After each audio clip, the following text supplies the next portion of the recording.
I love reading wrap-ups because I get to just gush about all the books that I read in the month and what was good, what wasn't, and we just get to have like a girl chat, which I freaking love. I read 17 books. Guys, just don't say anything about my social life, okay? I do get out and do things. I read 17 books in the month of July, and I think that's more than I read in June. I'm pretty sure I read 16 books in June, so we're just like going up from here. But I'm gonna go through all the books. If you guys like book videos like this, I upload videos 3 days a week on Tuesdays, Thursdays, and Saturdays, so you'll always get lots of book chats if you hang out here. So make sure you subscribe. Half of you guys are not subscribed, so I would love for you guys to be here. I mean, subscribing is literally free. You'll just be notified when a video goes up. So yeah, make sure you subscribe, and let's get into all of these books. One of these is a 5-star read, which literally never happens for me, so I hope you guys enjoy. We started the month off strong by reading The Summer I Turned Pretty, and I wanted to start this book because I wanted to finish the whole series before the new season came out. I really enjoyed this book. I'm pretty sure I rated this 4 stars. If you guys want to see all my ratings, head over to Goodreads, but I will share my ratings as I go through these books. I really like this book because it's super nostalgic. As I was reading it, I just felt like a kid again, and that's what I look for when I read happy, fluffy, easy reads. This one I finished super fast, and yeah, I just really enjoyed it. If you're looking for a happy summer read, these are the books to read. This is about Belly, who meets up with Conrad and Jeremiah every summer at their summer house on Cousins Beach, and it's just all the vibes. They have a really close-knit family, and so they're always together. They have so many memories, but she kind of starts to have feelings for one of the brothers, and it turns into a thing. So, yeah, it was really good. I really enjoyed it. After reading The Summer I Turned Pretty by Jenny Han and rating it 4 stars, I read Same Time Next Summer by Annabelle Monaghan. This was one of my favorite books, I think, that I read this month. Just such a cute romance. I rated this 4.5 out of 5 stars. And if you guys are new here, I am a very, I'm a stickler for my ratings. Most books I feel are 3, which to me is an average rating. There's nothing bad about it, but it's just average. Or maybe 3.5, which is above average. And we had a lot of 4 stars this month, which makes me really happy because last month, I swear every book I read was just such a low rating, or a 3, average. I think I really like this book because it again gave me that very happy, God, I'm so tired, I'm so sorry. Gave me that happy summer vibe. This is a book about Sam, who she pretty much has the perfect life. She has the perfect fiance, everything seems to be going on track. And her ex-boyfriend is someone she has not reconnected with in a while, and she ends up going back to her hometown to look at potentially getting married there with her fiance, and her ex-boyfriend is there, and feelings resurface, and she's am I still into this guy? I love this book, I think, because it reminded me a lot of Happy Place. If you like Happy Place by Emily Henry, I feel this is similar, not similar story or anything, but the vibes it gave me are similar, and I feel I left this book I don't know, with so many good quotes, and just a very, very good book, and it really surprised me. I read Nora Goes Off Script by Annabelle Monaghan. Again, good book. I think I rated that 4 stars or 3.5 maybe, I can't remember. It was good, but it was nothing to write home about. This one, this is the one. She really put her foot in this, and I love this book. Next, I read Meet Me at the Lake by Carly Fortune. This book to me was a 2.5 star rating. I just was not super impressed. This book is about pretty much a girl who meets a guy, and they plan on meeting up again in, I don't know, I think it was a year later. They planned on meeting up, and he ends up not showing up that year later, and he shows up 9 years later in that meeting spot where they're supposed to meet. And I think what I didn't like the most about this book was the pacing was really weird, but more than that, I didn't like how he was the one who didn't show up after a year, and he showed up 9 years later. And at the end of the book, she's still kind of groveling and trying to get him back, and absolutely not. If we have a guy that doesn't show up for us, we are not going to be the one groveling. They need to grovel, you know what I mean? And I just feel this book let me down a little bit. Just in that aspect, the story was cute, but there also wasn't a ton of dialogue. I just was like ready for this book to be over by the time that I was like halfway through it. But I mean, it wasn't like terrible, but it isn't something that I would probably put first to recommend. Again, I didn't really like her book Every Summer After either, mostly because of the ending. So like maybe I just don't like her writing. But the storyline to me of this book was just, I couldn't understand like why they were like in love, or like why they had this like great connection after a day and then he didn't show up and you still like trust him and like want to be with him. Like, I don't know, I just was like, I don't understand. And then you're like groveling for him. Absolutely freaking not. Then I read Magnolia Park's A Long Way Home, and this is by Jessa Hastings. I rated this 5 stars. Literally just cried reading this book. I will never get over this series. I talk about this series so much, and I get passionate about this because I know some people will not like this series. That's just like a given.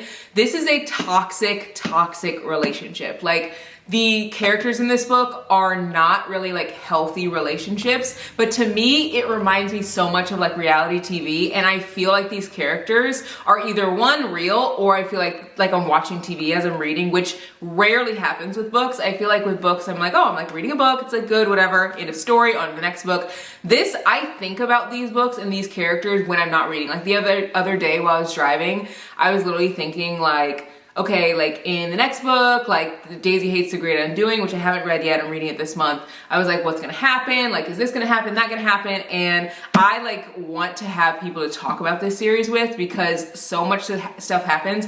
So the book, for one, let me just say Magnolia Park's the first book is about Magnolia Parks, who, one, is black. Let's just say that. Like, how often do we get main characters in books who are black and rich? Like, she has her own plane, like she's just so stupid rich, and also everyone wants to be her. Like, everyone's obsessed with her life, and she's like a true celebrity.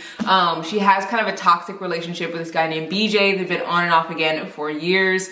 And they just kind of go back and forth, and they're both kind of like very toxic with each other. Then I read Daisy Hates, which Daisy Hates is about Daisy, who her family is kind of like part of like the mafia, or like they steal artwork for like a job, and they like, you know, have to like take people out sometimes. Like, there's so much in these books. Like, I feel like there's so much more than you can even really explain, but I don't really want to like spoil it because I went into them kind of blind. But Daisy, she has a love interest, but she tries so hard to like be strong because like that's kind of like her, like people know her as like this strong person who's like has a brother in the mafia, like that kind of thing. So this book was about Magnolia Parks. It was the second book, and I just freaking, I love this book so much. Read this book if you like reading about toxic relationships. Like, you might not root for them, you know, but it's still entertaining, but you might root for them. You never know. I don't know. I really love these books, and it's also written in a way that I've never seen before. It's kind of written like the characters are talking to you, and it's not even like written like regular dialogue. Like, they literally, like Magnolia will be like, yeah, so I went to this store on 74th Street. You know, the one with the flowers that's next door to the building? Like, obviously we don't know that. Like, we're not in the book, you know, but like she'll talk to you like you're part in the book. I just love it. I can't talk about it enough. This was 5 stars for me. It really like tied so many things together that the book kind of like left hanging loose a little bit. Also, I rated Daisy Hates and Magnolia Parks, the first and second book, 4.5 out of 5 stars for both those books. So again, love the series. It's so great. Definitely pick it up. Then I read Only Love Can Hurt Like This by Paige Toon, and I rated this 3 out of 5 stars, I'm pretty sure. I just was so confused by the time I read this book. Like, I don't even like really remember much about this book. I remember reading it and being like, I think that this will be a good book for someone who's looking for something specific, because it talks a lot about like healing. She ends up getting like dumped by her fiance, and now it's like coming back to me. She gets dumped by her fiance and like goes to this like smaller town area to try to like heal. So it talks a lot about that, and I think I like that aspect better than anything.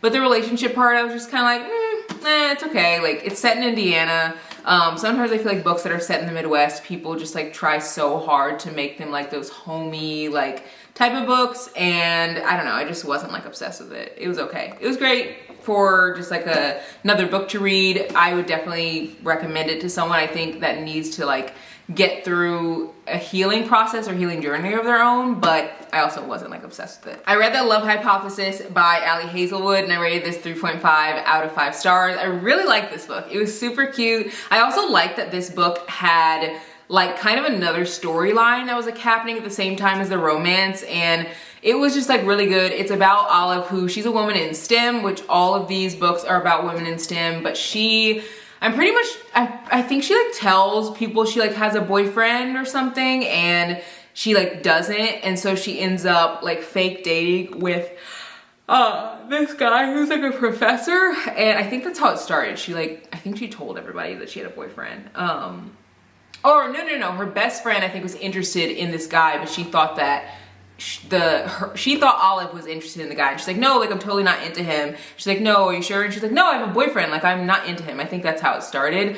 Granted, this book is like 400 pages long, so like I don't even really remember how their fake dating started, but it was so cute. Definitely way spicier than I expected it to be, but immediately after I finished this book, I ran to Barnes & Noble and picked up the Love on the Brain and Love Theoretically, because the writing of this was really, really easy to read. I really fell in love with the characters, and I feel like I have to always just like preface, like whenever I rate a book 3 or 3.5 out of 5 stars, like that to me is like average, but this is a little above average. Like it was cute. I wouldn't say it was like 4 stars or 4.5, mostly because usually what gets a book to a 4 star is like, it's gonna be something I'm gonna think about later on, like maybe a couple weeks later, I'm gonna like still be thinking about the characters, I'm gonna know their names, like that kind of thing.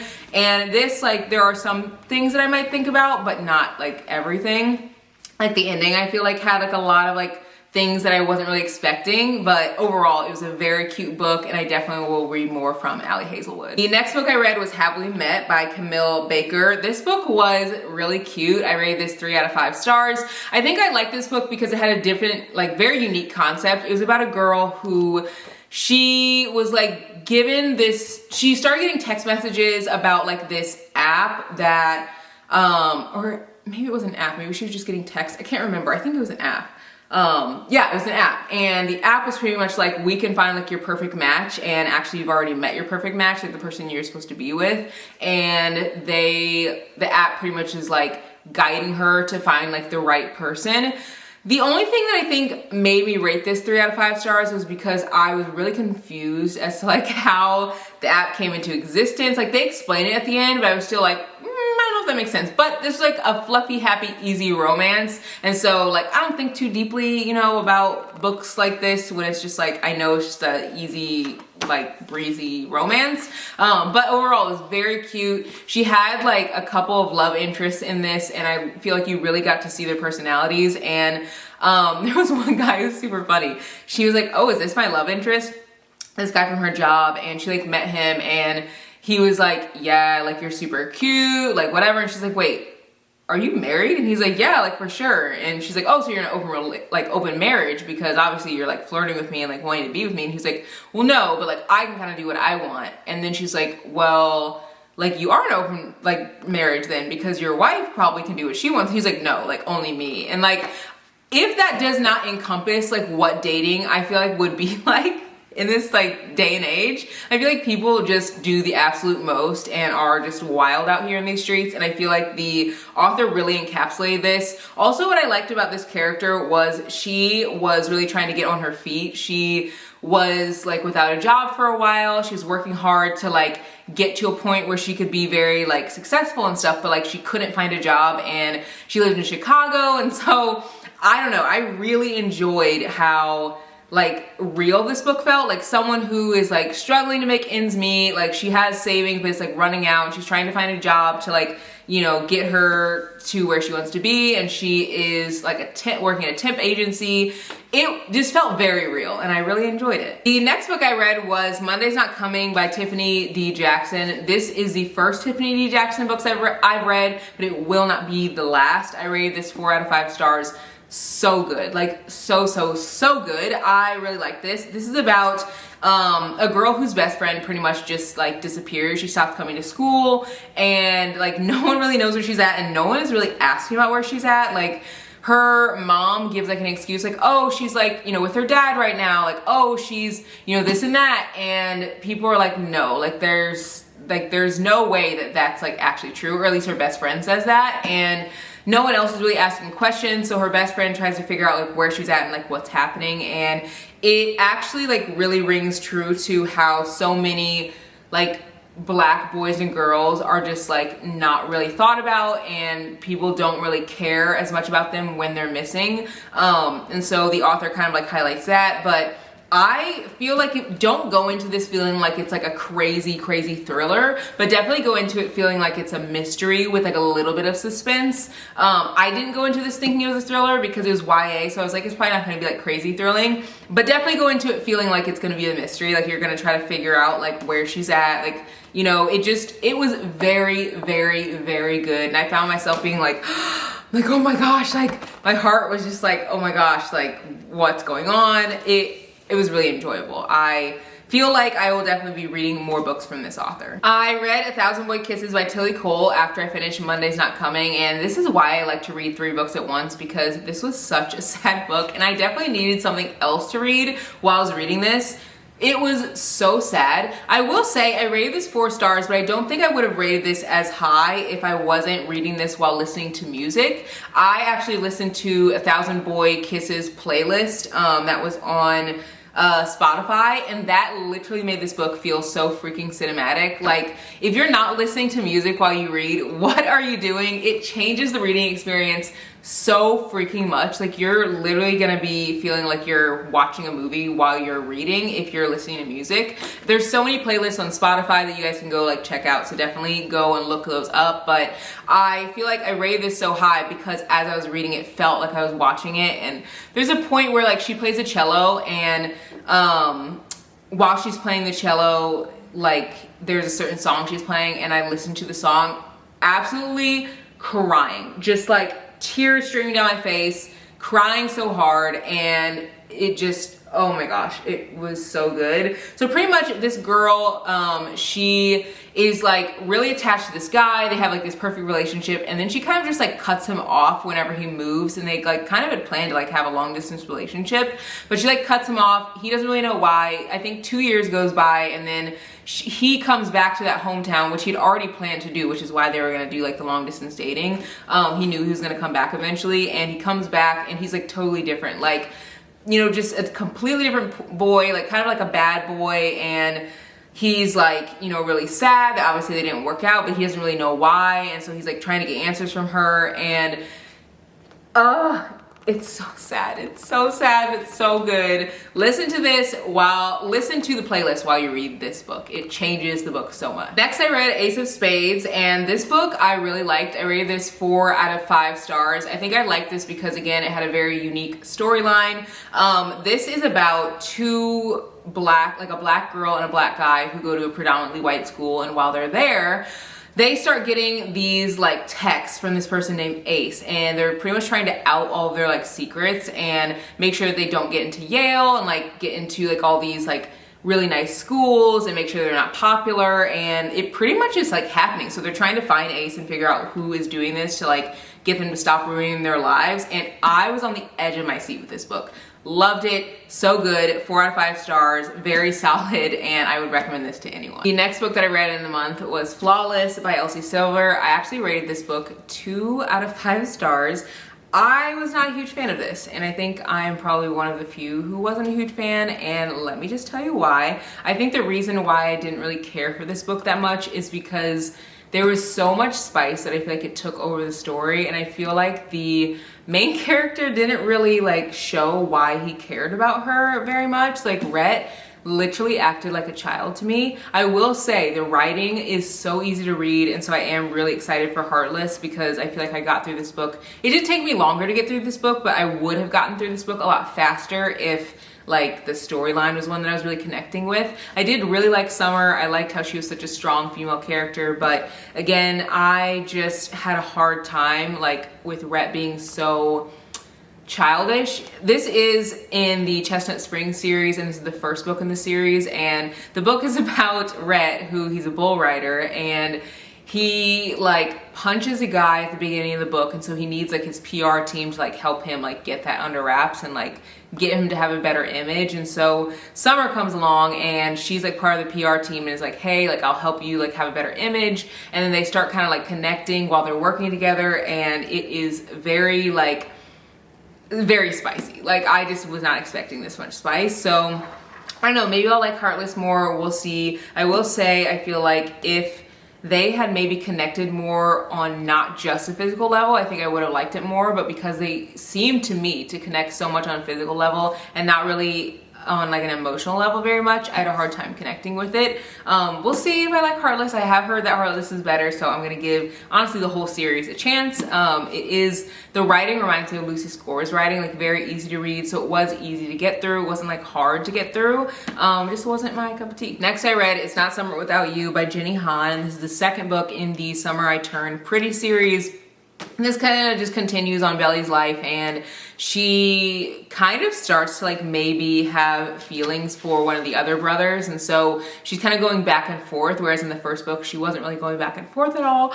She grows up a little bit more in this book, but she still is pretty immature. But I rated this 4 out of 5 stars because I feel like it gives the summer vibes. This is one of those books that I could recommend again and again to people in the summer because it really makes me excited for summer. I feel like this would be the perfect book to read right before summer starts because like it gives you that like nostalgic feeling because they're like swimming outside, like they're like having these little summer adventures kind of together, and like I don't know, it just gives it like literally feels like summer in a book. So I really enjoyed this, and I was really excited to get into the second one. I think I read this one in like a couple days. 4 out of 5 stars for me. After that I read The Better Half by Asha Humans, and there's actually a trope in this book that a lot of people do not normally like, but I actually think it was done really well. I really enjoyed this book. I rated this 3 out of 5 stars. I feel like I like this because it's so rare to read a book about a woman who's like in her 40s and like living her best life and is expecting like her 40s to be the best years of her life.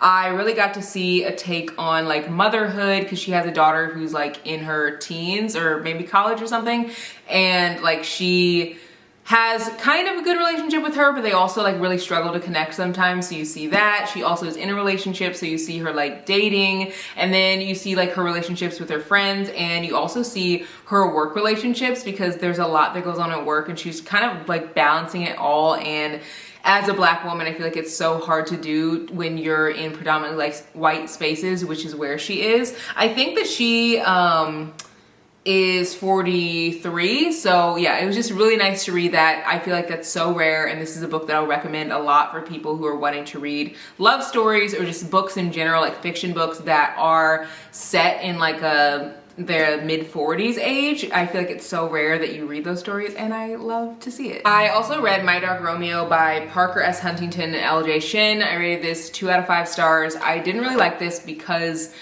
the spice. Again, just so much spice. I feel like when the spice takes over a story, I just am like over it. And I feel like there was so much in this book that I just was like ready for it to be over. And anytime I'm ready for a book to be over, that means it's just like not for me. Also, like he was just so like controlling to me, and I feel like they were trying to make him this like alpha male type guy, and he just like was borderline like controlling, and they had an interesting relationship. Like I don't know, it just, to me, I was just like, it just seemed a little far-fetched, some of the spice, and it was kind of like cringe. I wasn't super into it. It was really easy to read, but again, there was so much spice. I was just like, come on, where's the plot line? I have heard that Darling Venom by this author is a lot better, so I'm definitely gonna pick that up. It's on my TBR, and I'll read that and let you guys know what I think. Before I get into Nightcrawling, I realized I didn't really tell you what this book is about. This is about a girl who pretty much her dad gives her away to a guy like to be married to, and she ends up like hooking up with this other guy, and so like not to shame her, so she doesn't, because her dad doesn't want her to shame the family, he like gives her to this guy that she hooked up with instead of the guy that she was like betrothed to marry. So I don't even really know the time that this is set in. I think it's supposed to be like present day, but like obviously it's not. So yeah, anyway, wasn't a super fan of that one. I think I rated Nightcrawling 3.5 out of 5 stars, and this is by Layla Motley, and it's actually written by a 17-year-old, and it's her debut novel. I really enjoyed this one. I do feel like this book is so sad, and it is a good book, I think, for one, a book club, two, maybe for like a class, like in college or something. I could see this being like a great book for like studying like society and just like social studies in general, because there are some tough topics and the ending isn't really like what I expected. And this is about Kira and her brother Marcus, who they pretty much just struggle through the entire book. Like, they're broke, and she's like trying to make ends meet, doing all that she can to like literally survive. And it was so sad because I feel like most of the book is just like so real. Like, so many people go through what Kira has been through, and then it talks about the police system and the like justice system and how unfair it is, especially to like black and brown people. And by the end of this book, I was just like, oh my gosh, the world that we live in, it's so sad that people have to live lives like this, and it felt very real. I rated 3.5 out of 5 stars because I feel like I typically read for escapism, and so when I'm reading books that feel so incredibly real and the endings aren't like what I'm really hoping them to be, I feel like I have a hard time reading them because, again, I read for escapism. Like, if I want to read a book about, or if I want to see something that happens that's like sad and there is like no real resolution on like what I'm expecting it to be, I could literally just watch the news. And so that's kind of why this was 3.5 and just like a little above average versus like a higher rating. But again, it was a great book. I feel like I was just like so sad the whole time. I do think like most of you guys have read A Little Life or have like seen me talk about A Little Life, and how A Little Life by Hanya Yangahara was a book that was also a very sad book. I think the difference between that sad book and this sad book, because I think I rated A Little Life 2 stars, that sad book to me didn't really have much of a purpose. I feel like there was a lot of struggle for what? Whereas I feel like this book was really showing the struggle and showing like how extremely realistic, like literally her life could be like anyone, anywhere. And so I don't know, I feel like these kinds of books are really important, and the author isn't trying to like just trauma dump on you to make you sad. They're like trying to help you see the world in a different way. So again, did enjoy this book, but it definitely was a hard one. I read There Are Vicious Games by Joelle Wellington. I rated this 4.5 out of 5 stars. And honestly, it was almost a 5-star read, but it didn't end up being a 5-star read just because it didn't give me that 5-star feeling. Like, to me, if I rate something 5 stars, I have to want to read it again, and I feel like I got everything I needed to get from this book.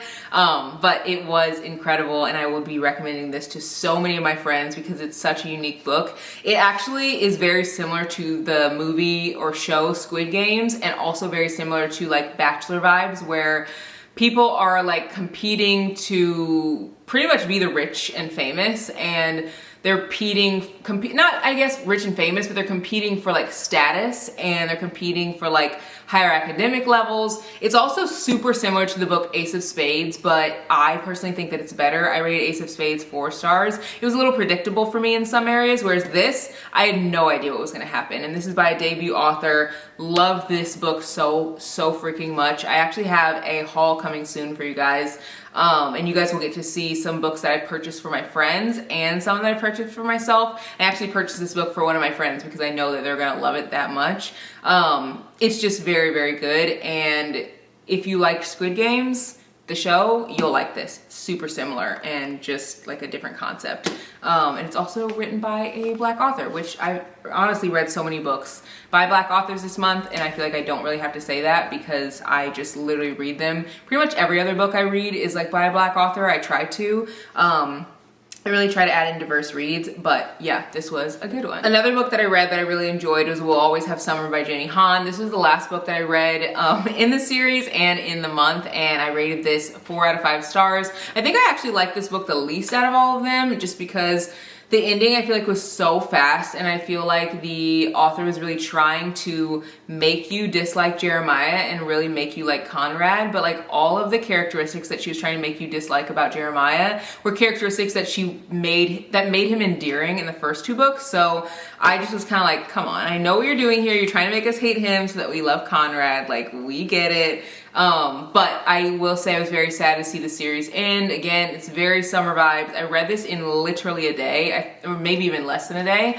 I read it just like on the plane back from Reno, and really enjoyed it. It was such a cute book, and I cannot wait to watch the TV series now that I'm finished with the book. And that is all 17 books that I read during the month of July. I love doing wrap-ups because I feel like you guys really get to get a good view of like what I'm loving and what I'm hating. And I really enjoyed sharing all these recs with you guys. Make sure you guys subscribe because there will be a haul soon. I think I have a good 20 books that I'm going to be hauling, and I, again, read so much and I don't use a Kindle, so every single book that I read is like a physical book. So I also love like letting my friends read books from my little like books behind me, from like ones I finished and stuff. And so I don't know, I just love sharing my favorite books with you guys. Let me know the best book that you read in July, and maybe I'll add it to my TBR, and I'll see you guys in the next one. Bye guys.